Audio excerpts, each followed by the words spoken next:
El documento que nos guía, y agradecemos al hermano que ya está presente aquí. Entonamos: tu palabra me da vida. Tu palabra me da vida, confío en ti, Señor.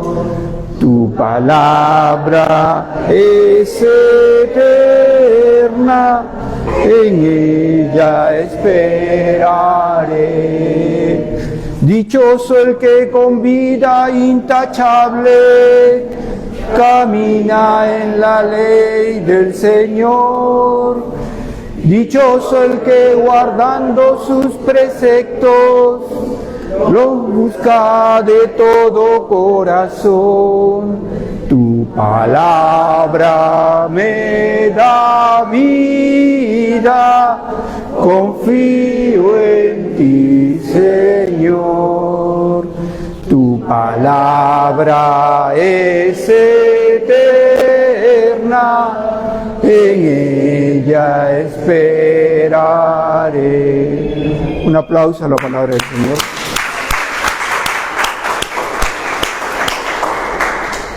Agradecemos también a los que se han conectado por internet, por la plataforma del Face.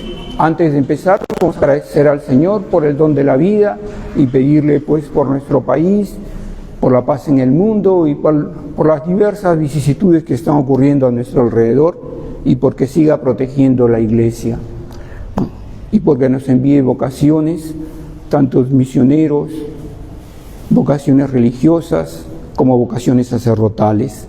Le decimos al Señor la oración que hemos aprendido de niños. Padre nuestro que estás en el cielo, santificado sea tu nombre. Venga a nosotros tu reino, hágase tu voluntad en la tierra como en el cielo.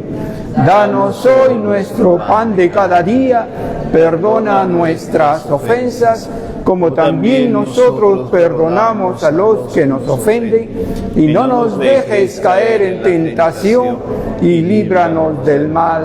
Amén. A nuestra Madre María, que peregrina en nuestras vidas y siempre nos cubre con su manto, le entregamos esta rosa. Dios te salve María, llena eres de gracia, el Señor es contigo.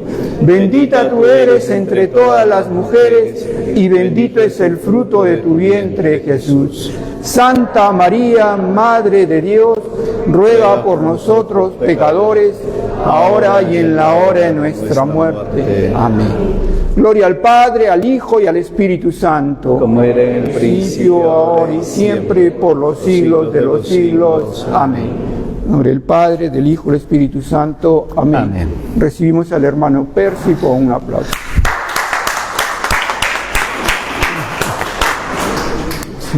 Bien, ojalá se pueda arreglar, si no se puede arreglar, todo vale para nuestra clase.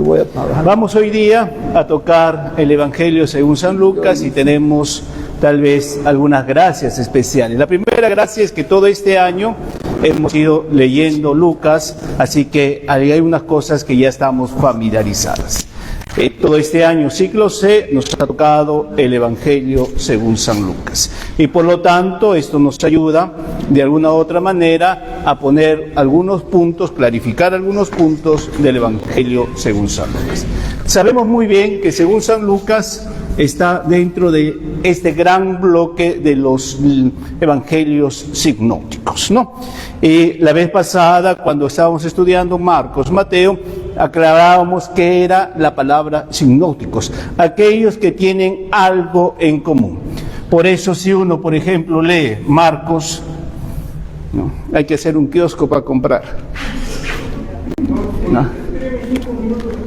Marcos, si tenemos Marcos, por ejemplo, si tenemos Lucas y tenemos Mateo, estos tres evangelios tienen mucho en común, por eso se les denomina evangelios sinópticos. Y si nosotros leemos, por ejemplo, vamos a hacer el caso, a ver, algo que está en los tres evangelios, ¿se acuerdan? ¿Algún pasaje? Sí, pero ¿qué parábola? ¿Ah? El hijo pródigo no es los tres. Por ejemplo, en los tres está el Padre Nuestro. El Padre Nuestro está en Mateo, está en Lucas y en Marcos, ¿no? El Padre Nuestro. Y el Padre Nuestro los tenemos en los tres evangelios, pero bajo diferentes modos de expresar. En Marcos tiene una forma de expresar, Mateo tiene otra forma de expresar y Lucas tiene otra forma de expresar. Por eso se llama sinópticos, porque si nosotros hacemos un paralelo, vemos que mucho de esto están escritos en los 3 evangelios. Recuerdan una cosita porque es interesante, aquellos que vienen solamente por Lucas, los que vinieron en Mateo, tal vez lo conozcan, refrescamos algunas ideas. ¿Cómo se construyó Lucas? El Evangelio, se han traído su Biblia. ¿Cómo comienza Lucas? Capítulo 1, versículo 1.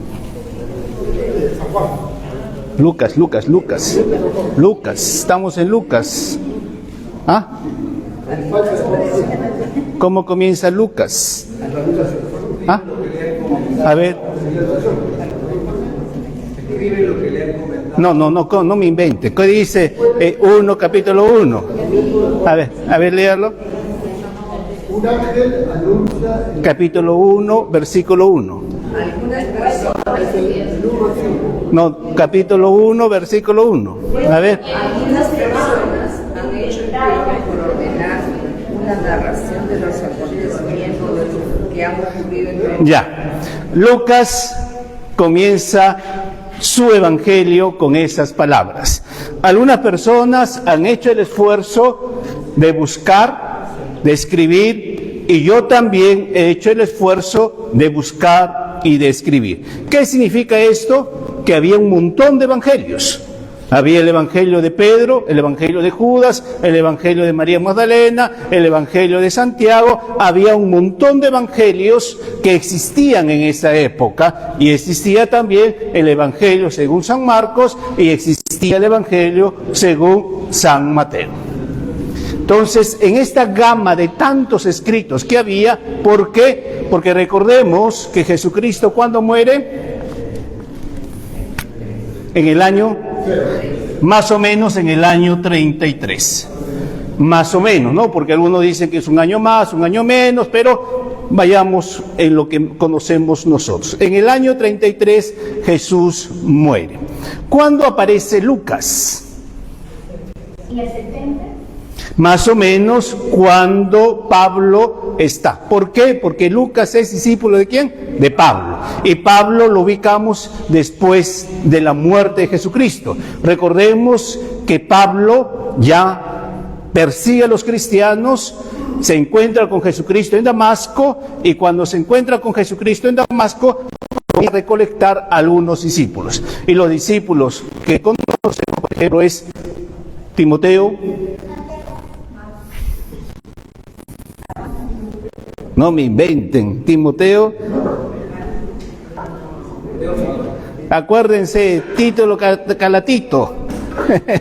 Tito que conocemos. Y, claro, Teófilo está así, pero después lo entenderemos por qué. Y Lucas. También ven las cristianas para que se acuerden algunos puntos.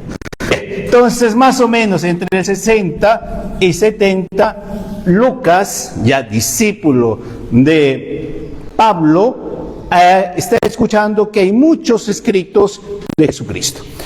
Recordemos que Lucas es de profesión médico. Como todo buen médico, es correcto. Entonces, no hace las cosas a paporreta, sino que ha ido investigando, ha ido leyendo, y por lo tanto, lo que está haciendo Lucas es recolectar. Y por lo tanto, Lucas, con estas características, podríamos entonces preguntarle a Lucas cómo escribió su evangelio. Recordemos, como le decía, que no solamente existe Mateo, no solamente existe Marcos, sino que existen otros escritos que hay.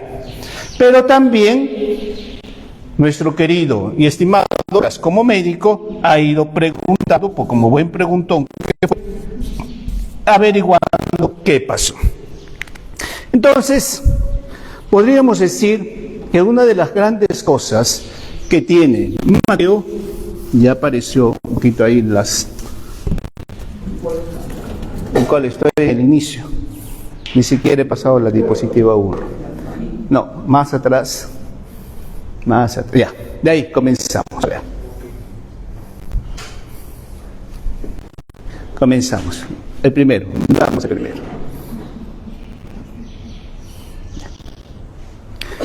Entonces, estamos más o menos en el punto 3. Los evangelios sinópticos, que nos ayuda un poquito a entender. ¿Cuál fue el destinatario? Lo dice Lucas en su evangelio. Te escribo a ti, Teófilo. Ahora, ¿quién fue Teófilo? Teos, ¿qué significa? ¿Ah? Dios, y filos, amigo. Muchos dicen que Teófilo no existió, sino fue escrito para todos los amigos de Dios. Tú, yo y los que vendrán. Muchos dicen. Otros sí dicen que sí existió Teófilo, pero no sabemos porque no hay pruebas científicas de que este hombre existió. Porque muchos de los escritos de la época también se escribían a cartas abiertas, ¿no? Y por lo tanto se creaba estas palabras para que aquellos que leen igualito el Evangelio según San Juan, habla de un hombre anónimo. ¿Se acuerdan, Juan, que habla de quién? De un hombre anónimo. Y el amigo de Jesús. ¿Quién es el amigo de Jesús? ¿Puede ser Juan? Como también no puede ser Juan.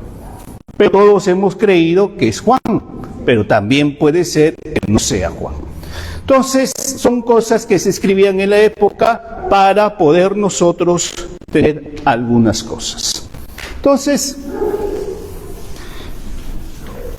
Lucas escribe varias cosas. A ver si nos cuadramos, a ver si entramos en lo que está siguiente. Sí. Esto es un poquito un paralelo de aquellas cosas que podríamos hacer nosotros en el hogar, si ustedes lo hacen, si ustedes lo escriben, cómo hacer estos paralelos en los evangelios. ¿Por qué es importante? Porque hay detalles que no existen en los otros evangelios. Hay un evangelio, por ejemplo, las bienaventuranzas, que está en Mateo y Lucas. ¿Se acuerdan la primera bienaventuranza?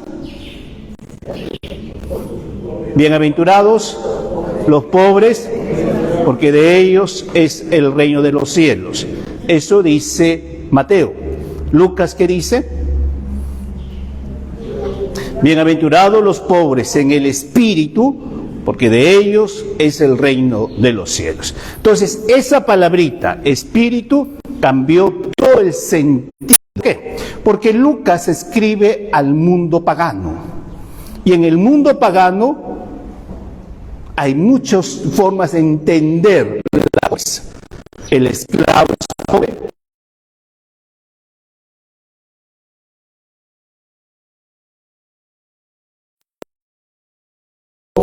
Al bienaventurados los pobres.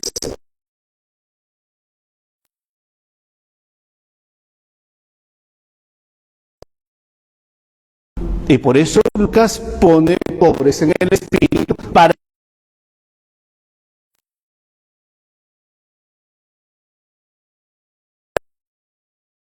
el espíritu. Bien.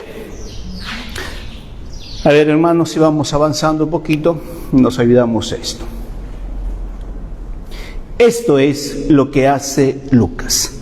Lucas va a ubicarse en un contexto social, en una historia. En el año 60-70, ¿quién está gobernando Roma? ¿Se acuerdan? Nerón ya está por ahí.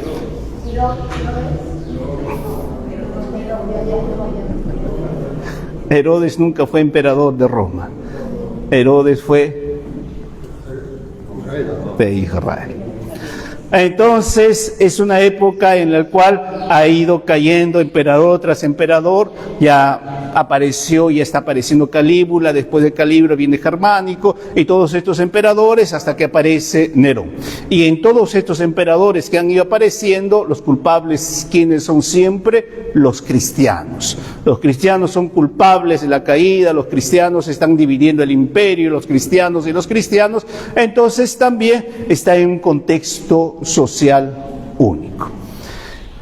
La Biblia ha sido también escrita por tradición. Y aquí viene, por ejemplo, la infancia de Jesús. ¿Quién escribió la infancia de Jesús? Solamente Lucas. ¿Y de dónde sacó Lucas de la infancia de Jesús? Tal vez le preguntó a la Virgen María, porque más o menos también la Virgen María se dice que murió entre el año 60.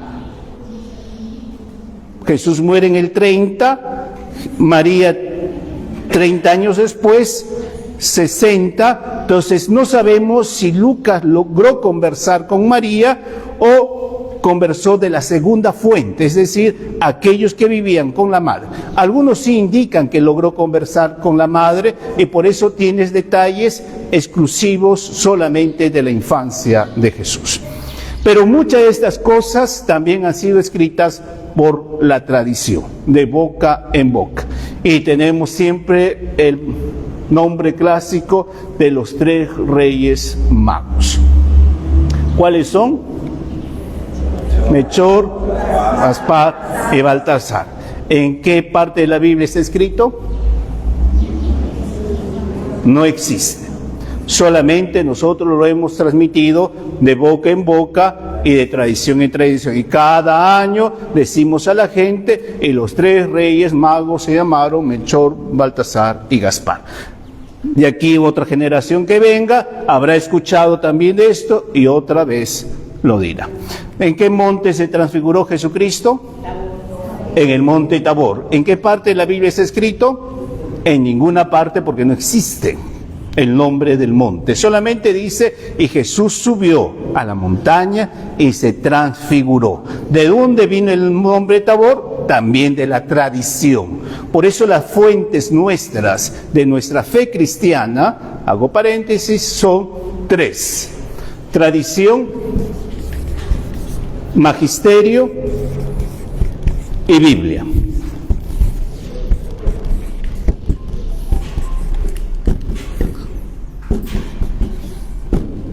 Esos son las 3 grandes pilares de la fe cristiana: la tradición, el magisterio y la Biblia. La tradición son cosas, virtudes que hemos recibido de boca en boca. El magisterio es lo que llamaríamos hoy un poquito el poder eclesial, el Papa y todo lo que implica en el orden eclesial. Y la Biblia, la palabra de Dios. ¿Qué hizo Lutero?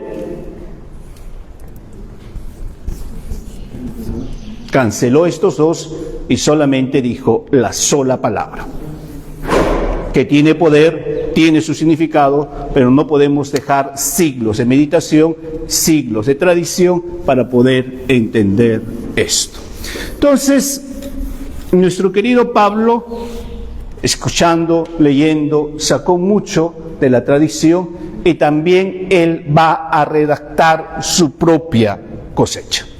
No solamente ha escuchado, no solamente ha leído, sino que también nuestro querido Lucas va a poner algo suyo. Vamos un poquito a avanzar para entender un ratito hay otras diapositivas, avance. Después vamos a retroceder, avance.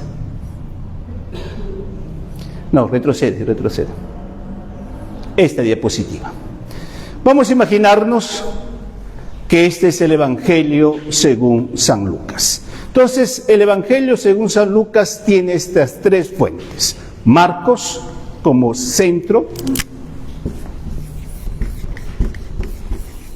la fuente Q y su propio pecunio, Lucas. Estas 3 cosas van a construirse en el Evangelio según San Lucas. Marcos como base, la fuente Q, que son otros escritos que no se sabe quién fue el autor, pero sabemos que existe. ¿Por qué? Porque Mateo tiene estas pasajes que existe en Lucas, que existe en Marcos y que no existe en otro lado. Y por lo tanto los investigadores dijeron que debe haber una fuente origen, que es la fuente común. Y Lucas, propiamente dicho, pondrá algunas cosas. Eso es como se va a escribir el Evangelio según San Lucas. Estas tres fuentes lo tendrá nuestro querido Lucas. Ahora sí retrocedemos. Sí, dígame. ¿Quién? Lucas es discípulo de Pablo. También le pudo haber transmitido algunas cosas, pero recordemos que Pablo no conoció a Jesucristo. También. Sí, pero no tiene, ya estamos hablando de una segunda generación, y toda segunda generación pone algo de su pecunio. Yo le digo a mi hijo, hijo, mira, tu abuelita fue así. Ya está haciendo mi interpretación. Tal vez la abuelita no era así. Por eso cuando uno cuenta una anécdota de la vida, ya está poniendo algo de su sentimiento, etcétera, etcétera. ¿No? Bien. Entonces, Lucas, más que Pablo, Lucas, al escribir su evangelio, nos va a poner como énfasis estas tres cosas. Primero, como le decía, Lucas no puede dejar la historia de lado. ¿Y cuál es la primera historia que Lucas va a tener como fuente? Siempre serán los escritos judíos.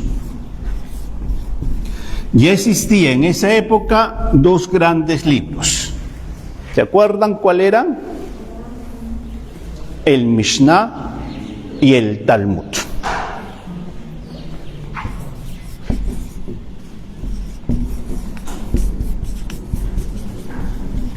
Por eso, recuerden ese pasaje cuando este maestro de la ley le pregunta a Jesús, ¿y cuál es el mandamiento más importante?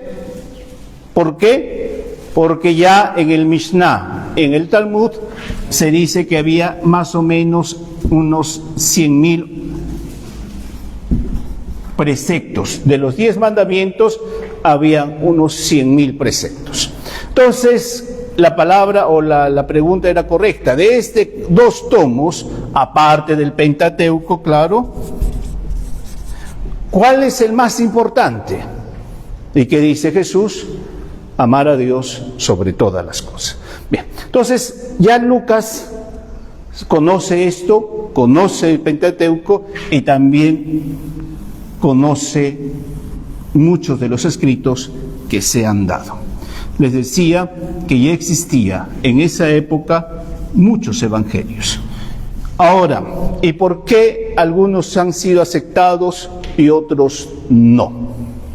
¿Por qué cuando aparece hoy, ustedes lo ven tal vez en Discovery Channel o escuchan por ahí, encontramos el Evangelio según María Magdalena, escuchamos que encontramos el Evangelio según Judas Iscariote o escuchamos el Evangelio según San Pedro? ¿Por qué no están en la Biblia? Por dos razones. Primero, las fechas.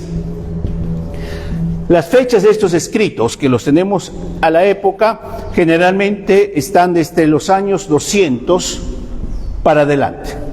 No hay ni un escrito hasta la fecha que esté antes del año 100.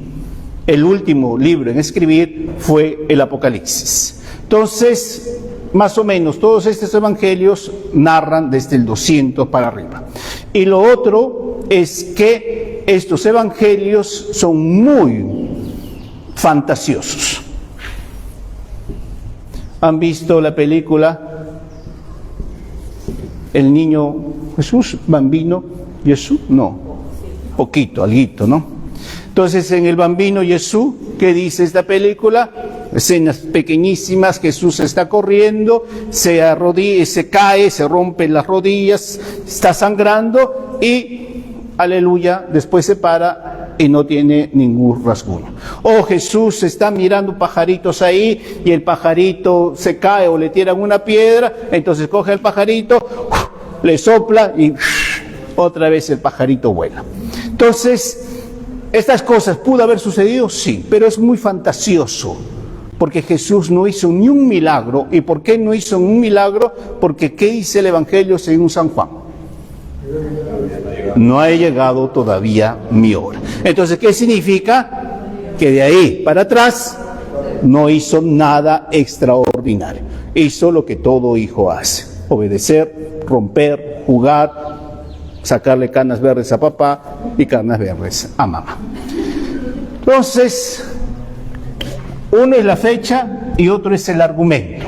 Entonces, cuando se encuentra un escrito, lo primero que se ve es esto. Por eso, en el Concilio Niceno-Constantinopolitano se cierra el canon de la Biblia. Es decir, aquellos escritos que están después del año 100 van a ser descartados, y aquellos escritos que están tan fantasiosos van a ser descartados. Por eso se descartó mucho de estos escritos y que no están hoy en la Biblia. Entonces, cuando ustedes escuchen la televisión y han encontrado este Evangelio, es una bella novela que alguien pudo haber escrito en esa época. Sí, dígame usted. Hay una fuente, algunas fuentes escritas después del año 50. ¿Una fuente? Una fuente que indica que... No, pero estamos hablando del año 100 para arriba. Los años 100 para abajo todavía se considera. Ahora, la fuente Q, vuelvo a repetir, no tiene nombre. ¿Por qué? Porque no se supo quién lo escribió. Solamente por los estudios se ha determinado que debe haber una fuente origen, y esta fuente origen la llamaron fuente Q. ¿Cuántas fuentes Q? Algunos lo han dicho que son 2, son 3, pero no se sabe. Simplemente se denominó fuente Q. Bien. El prólogo es importante en Lucas porque en realidad Lucas escribe 2 libros. ¿Cuáles son los 2 libros que escribe Lucas? El Evangelio y Hechos de los Apóstoles.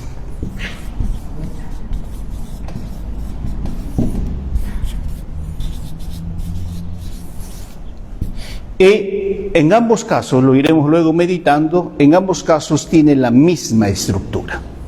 Así que Lucas escribe 2 tomos, uno para entender quién era Jesús y otro cuál va a ser la función de la iglesia. Lo iremos meditando después, pero para ir siguiendo nuestra diapositiva. Entonces, ¿qué nos dice ahí? Que lo que escribe Lucas, ¿en qué idioma fue escrito?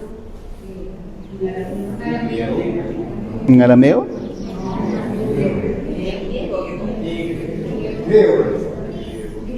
¿En hebreo? Jesús habló hebreo. Moisés habló arameo. Nosotros hablamos castellano. Moisés habló hebreo. El lenguaje origen es hebreo. Después se fue transformando y pasó al arameo. Y recordemos que ya después del Imperio Romano, los evangelios o los escritos, la mayoría fue escrito en griego, porque era la lengua universal, cultural, no el latín. Aun cuando Roma conquistó todo el vasto que conquistó, solamente latín lo sabían los cultos de Roma, y también incluso había el latín culto y el latín inculto del pueblo. El latín culto se perdió y el latín vulgar se transformó luego en las lenguas vernáculas, el italiano y cosas por el estilo, ¿no? ¿Cómo se convierte Lucas? Porque sabemos cómo se convierte Pablo, pero Lucas, ¿cómo se convierte a través de Pablo en la lectura? Lucas en la tradición dice que fue escuchando a los apóstoles. Tal vez escuchó a Pablo, Y de ahí Pablo lo hace su discípulo, ¿no?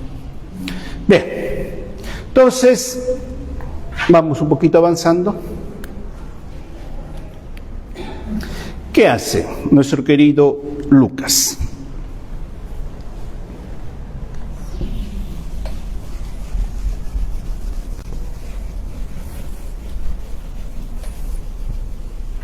Lucas, entonces, al estudiar la palabra, al meditar la palabra, entonces Lucas va a comenzar a exponer algunas cosas de este plan de Dios. Y aquí tenemos los dos paralelos entre los dos libros que hizo.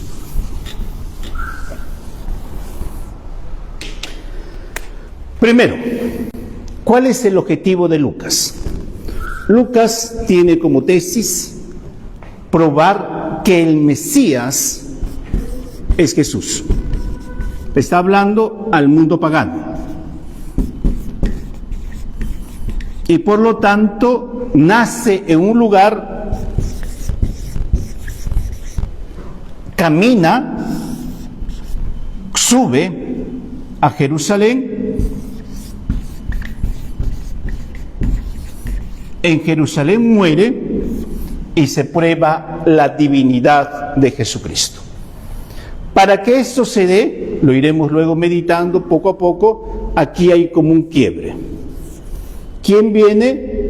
El Espíritu Santo. Antes de la venida del Espíritu Santo, Jesucristo, en la tesis de Lucas, todavía no se manifiesta como Mesías. Cuando viene el Espíritu Santo, y Lucas, ¿dónde lo va a poner? ¿Se acuerdan? ¿Dónde viene el Espíritu Santo para Jesús? En el bautizo. Entonces, en el bautizo, nuestro querido Lucas, ahí se manifiesta el Mesías, sube una única vez a Jerusalén y ahí muere. En los Hechos de los Apóstoles también tiene la misma tesis. ¿Dónde comienza la iglesia?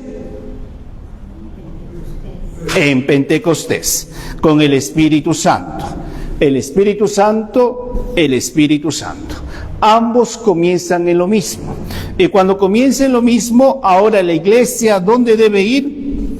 Hacia la Nueva Jerusalén, que es el cielo. Entonces, la tesis que hace Pablo en los dos libros es